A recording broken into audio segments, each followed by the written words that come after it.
Kita ikuti berita lintas nasional.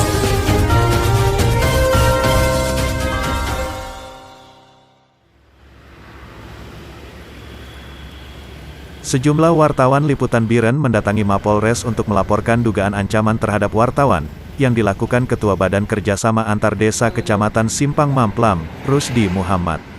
Oknum tersebut dilaporkan oleh pimpinan redaksi Lintas Nasional, Anas, yang juga didampingi oleh sejumlah wartawan liputan daerah Biren.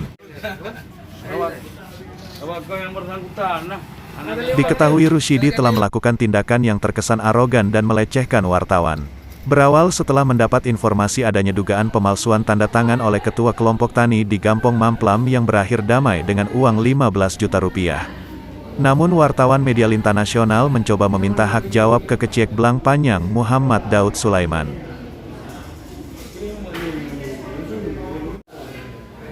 Ada 14 pertanyaan yang dicari oleh penyidik di ruang unit Tipiter Polres Biren, dan bukti rekaman pembicaraan Ketua BKAD Simpang Mamplam.